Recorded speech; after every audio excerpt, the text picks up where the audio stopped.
car is moving with initial velocity of 30 metre per second.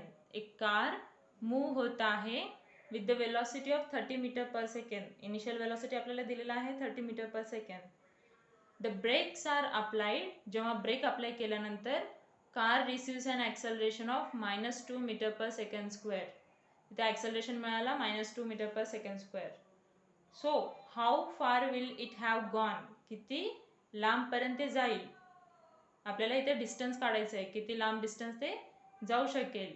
If its velocity has decrease to 15 metre per second. आपल्याला distance काढायचं आहे जेव्हा velocity 15 kilometre per सेकंदला decrease होईल. आणि when it comes to rest. Distance काढायचं आहे जेव्हा ते रेस्टला असेल. ठीक आहे. मग अगोदर आपण गिवन काय काय दिलेलं आहे ते लिहून घेऊयात. इनिशियल वेलॉसिटी काय आहे u इज इक्वल टू किती दिलेला आहे 30 मीटर पर सेकंड. आणि आपल्याला ॲक्सलरेशन दिलेलं आहे -2 मीटर पर सेकंड स्क्वेअर. ठीक आहे. तर आपल्याला फर्स्ट काढायला सांगितलं find its velocity. So velocity decreased to 15 metre per second is. मग आपल्याला v म्हणजे काय असतं फायनल वेलॉसिटी. किती दिलेला आहे 15 मीटर पर सेकंड. इथं फायनल वेलॉसिटी मिळाला. इनिशियल वेलॉसिटी आपल्याला माहीत आहे. मग v square is equal to u square plus 2as हे फॉर्म्युला यूज करू शकतो, कारण आपल्याला इथं डिस्टन्स काढायचं आहे आणि ॲक्सलरेशन आपल्याला दिलेलं आहे. यूचं व्हॅल्यू पण दिलेलं आहे, व्हीचं व्हॅल्यू पण दिलेलं आहे. मग आपण हे फॉर्म्युला यूज करून बाकीचे व्हॅल्यूज पुटअप करूयात. 15 square is equal to 30 square plus 2 into -2 into s. So 15 square काय येईल 225 इज इक्वल टू 30चा वर्ग किती येईल 900 मायनस किती येईल हे 4s. ठीक आहे. मग 4s is equal to 900 minus 225. Therefore किती येईल ह्याचं उत्तर 675 येईल. Therefore s is equal to 675 divided by 4 आपण करू शकतो. So 675 divided by 4 we will get s is equal to 168.75 metre. हे आलं आपलं डिस्टन्स. कधी जेव्हा वेलॉसिटी डिक्रीज होईल 15 मीटर पर सेकंड स्क्वेअरला. ठीक आहे. त्याच्यानंतर आपल्याला सेकंड काढायला सांगितले distance when car comes to rest. So find the distance s काढायचं आहे when car comes to rest. 0 is equal to किती येईल आपल्याला इथं फायनल वेलॉसिटी 0 आहे कारण कम्स टू रेस्ट आहे. So final velocity v is equal to 0 because car comes to rest. Okay. So 0 is equal to अगोदरचा फॉर्म्युलाच यूज करून 0चा स्क्वेअर 0 आणि 30 square plus 2 into -2s. 0 is equal to 900 minus 4s and 4s is equal to 900. s is equal to 900 divided by 4. Therefore s is equal to 225. आलं. Distance at rest आपल्याला 225 metre आणि velocity 168.75 metre एवढा आला. Initial velocity of 5 metre per second. Initial velocity काय आहे 5 metre per second. It accelerate for 10 second at rate of 2.5 metre per second square. After 10 second ते accelerate करेल 2.5 metre per second square. Distance पण काढायचा आहे त्या टाइम पिरियडला. ठीक आहे, मग गिवन काय काय आहे ते लिहून घेऊयात. गिवन आपल्याला दिलेलं आहे u is equal to initial velocity किती आहे 5 metre per second, 5 metre per second. तसंच आपल्याला टाइम t दिलेला आहे किती 10 सेकंड. मग नंतर आपल्याला ॲक्सेलरेशन दिलेलं आहे, किती आहे acceleration a is equal to 2.5 metre per second square. तर आपल्याला फायनल वेलॉसिटी काढायचा आहे. Determine final velocity v and distance travelled by the time t, दोन्ही काढायचे आहेत, टाइम t आणि final velocity. So final velocity आपण पहिल्यांदा काढूयात. फायनल वेलॉसिटी v इज, vचं फॉर्म्युला आपल्याला माहीत आहे u plus A T. According to आपल्याला जे दिलेलं आहे त्याच्यानुसार आपण फॉर्म्युला लिहायचा. मग u किती आहे 5, a किती आहे 2.5 into time 10 second. So v is equal to 30 metre per second. हे झालं आपलं वेलॉसिटी, फायनल वेलॉसिटी. तर आपल्याला डिस्टन्स काढायचा आहे. Distance travel during time t second म्हणजे किती आहे 10 second is s is equal to ut plus half A T square. हे आपल्याला फॉर्म्युला माहीत आहे. मग u म्हणजे किती 5 into 10 plus half into 2.5 into 10चा स्क्वेअर. जेव्हा आपण 5 इंटू 50 म्हणजे 5 इंटू 10 म्हणजे 50 प्लस 10चा स्क्वेअर 100 इंटू 2.5 डिवायडेड बाय 2 केल्यानंतर आपल्याला 125 मिळेल. Therefore s is equal to 50 plus 125 will get 175 metre. ठीक आहे, आपल्याला डिस्टन्स मिळाला, आपल्याला फायनल वेलॉसिटी पण मिळाला. ह्याच्यानंतर नेक्स्ट क्वेश्चन आहे a particle start with velocity of 3 metre per second. एक पार्टिकल मूव होता है वेलॉसिटी 3 मीटर पर सेकंड ने and moves in a straight line with a constant acceleration. Constant acceleration ने ते continuously straight line मध्ये move होता है. If its velocity after 5 second is 5.5 metre per second. जर त्याचा वेलॉसिटी 5 सेकंड नंतर 5.5 metre per second असेल, त्याचा वेग 5.5 मीटर सेकंद असेल, तर आपल्याला ॲक्सेलरेशन आणि distance travelled in a 5 second काढायला सांगितले. त्याचं ॲक्सेलरेशन काढायचं आहे आणि distance travelled in a 5 second किती येतं ते काढायचं आहे. आपण गिवन लिहून घेऊयात. गिवन काय काय आहे. इनिशियल वेलॉसिटी आपल्याला दिलेला आहे 3 metre per second. 3 metre per second लिहूया. आपल्याला v दिलेला आहे. v किती आहे 5.5 metre per second after time t. So t पण दिलेला आहे आपल्याला 5 सेकंड. ठीक आहे, इनिशियल वेलॉसिटी, फायनल वेलॉसिटी दिलेला आहे, टाइम पण दिलेला आहे. मग according to this formula we can write. आपल्याला काय काय काढायला सांगितले. ॲक्सेलरेशन a काढायचं आहे आणि डिस्टन्स s काढायचं आहे. Therefore v is equal to u plus A t आपल्याला फॉर्म्युला माहीत आहे. ह्या फॉर्म्युलामध्ये आपण ॲक्सेलरेशनचं फॉर्म्युला काढूयात. a is equal to v minus u by t. बरोबर आहे ना. मग व्हॅल्यूज आपण पुटअप करूयात. 5.5 minus 3 divided by 5. So a is equal to किती येईल 5.5 मायनस 3 डिवायडेड बाय 5 केल्यानंतर आपल्याला 0.5 मीटर पर सेकंड स्क्वेअर येईल. हे झालं आपलं ॲक्सेलरेशन. त्याच्यानंतर आपल्याला डिस्टन्स काढायला सांगितले. डिस्टन्सचं फॉर्म्युला काय असतं. s is equal to U T plus half A T square. Therefore values आपण पुटअप करूया. 3 into 5 plus half into 0.5 into 5चा स्क्वेअर. 3 इंटू 5 15 प्लस 5चा वर्ग 25 गुणिले 0.5 डिवायडेड बाय 2 केल्यानंतर आपल्याला 6.25 एवढं येईल. So s is equal to 21.25 metre. हे झालं आपल्याला,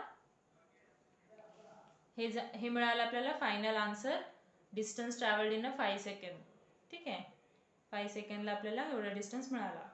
त्याच्यानंतर नेक्स्ट क्वेश्चन आहे,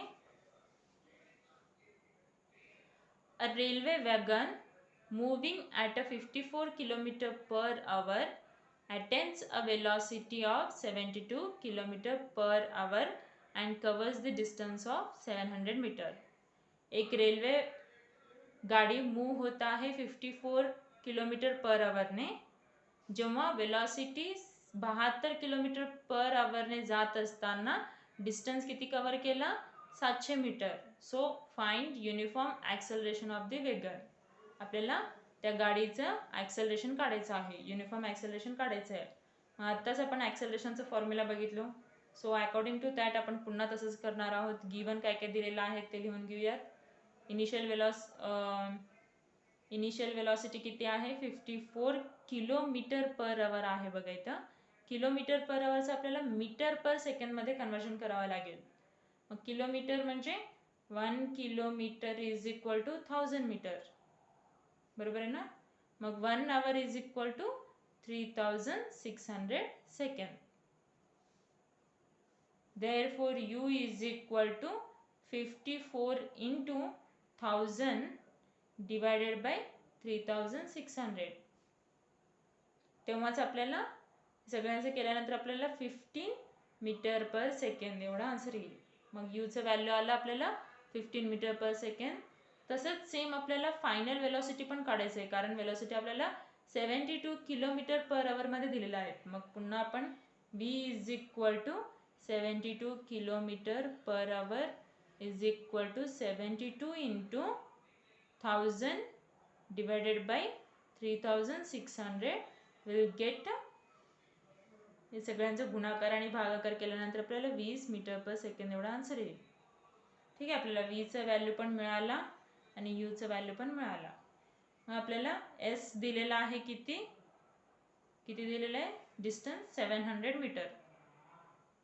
एसचं व्हॅल्यू पण माहीत आहे. मग V square is equal to U square plus 2as. Therefore V square म्हणजे 20चा square is equal to U म्हणजे 15चा स्क्वेअर प्लस 2 इंटू ए 700 400 20चा वर्ग 400 15चा वर्ग 225 plus 2 into 1400 into A. Therefore 400 minus 225 is equal to 1400 A and 175 is equal to 1400 हे. And जेव्हा आपण ए काढायला जाऊ तर आपल्याला 0.125 मीटर पर सेकंड स्क्वेअर एवढा आन्सर येईल. हे झालं आपलं ॲक्सेलरेशनचा. ठीक आहे, आपल्याला युनिफॉर्म ॲक्सेलरेशन त्या गाडीचा 0.125 मीटर पर सेकंड स्क्वेअर एवढं मिळाला. नेक्स्ट क्वेश्चन आहे, a body is allowed to fall from terrace of a building 200 metre high. एखादी बॉडी वरून खाली पडत आहे. मग त्या टेरेसचा हाईट आपल्याला दिलेला आहे 200 मीटर एवढा हाईटला आहे. मग बिल्डिंग वरून ते खाली बॉडी पडत आहे. After what time it will reach the ground. ते खाली पडत असताना किती वेळेत ते ग्राउंडला रीच होईल आपल्याला काढायचं आहे. आणि what will be the velocity at that time. त्या टाइम पिरियडला त्याचा वेलॉसिटी किती असेल हे आपल्याला काढायचं आहे. मग गिवन काय काय दिलेलं आहे ते लिहून घेऊयात. गिवन हाईट दिलेला आहे आपल्याला 200 मीटर. हे ग्रॅव्हिटीचं फॉर्म्युला आहे बघा. ग्रॅव्हिटी आणि अगेन्स्ट ग्रॅव्हिटी आपल्याला दोन फॉर्म्युलाज आहेत. तर इथं h is equal to 200 metre. Gravity आपल्याला माहीत आहे, किती असतं gravity, 9.81 metre per second square. हे झालं आपलं ग्रॅव्हिटी. तर आपल्याला यू इज इक्वल टू 0 मिळाला, कारण इथे इनिशियल वेलॉसिटी मेन्शन नाही केलेलं आहे. मग आपण यू इज इक्वल टू 0 असं लिहू शकतो. मग V square is equal to u square plus 2gh. So v square is equal to फॉर्म्युलानुसार u स्क्वेअर काय येतं 0 plus 2 into 9.81 into h 200. So we will get this is 3924. या तिघांचं multiplication केल्यानंतर आपल्याला 3924 येईल. हे झालं v स्क्वेअरचा आन्सर. मग आपण v काढायला गेल्यानंतर v is equal to 62.64 metre per second एवढं येईल. जेव्हा ह्याचं आपण अंडर रूट करू तर आपल्याला v चं व्हॅल्यू एवढं मिळेल. सेम तसंच आपल्याला v is equal to u plus gt करावा लागेल, कारण आता आपल्याला या वस्तूचा खाली ग्राउंडला येत असताना किती टाइम पिरियड लागेल त्याला ते आपल्याला काढायचं आहे. तो वस्तू ग्राउंडला पडत असताना टाइम किती लागेल ह्याच्यासाठी आपण पुन्हा हे फॉर्म्युला यूज करून टाइम टी काढणार आहोत. तर v चं व्हॅल्यू आपल्याला वेलॉसिटी मिळाला. So we can write 62.64 is equal to 0 plus 9.81 t. मग 62.64 is equal to 9.81 t. Therefore t is equal to 62.64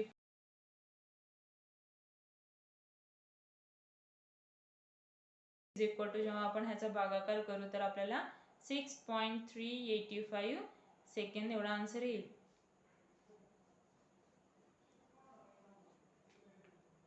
इथं अगोदर आपण वेलॉसिटी काढलो, कारण हे वेलॉसिटी फॉर्म्युला आपण ह्याच्यामध्ये पुटअप करून टाइम टी काढायचा होता.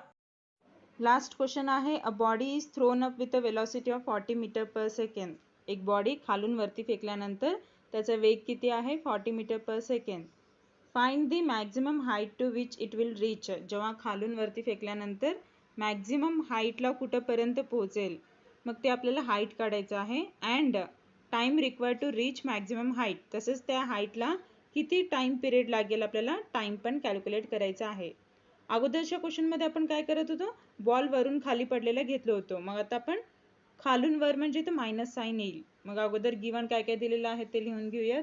u is equal to initial velocity 40 metre per second, final velocity is 0 and gravity is equal to 9.81 metre per second square आपल्याला माहीत आहे.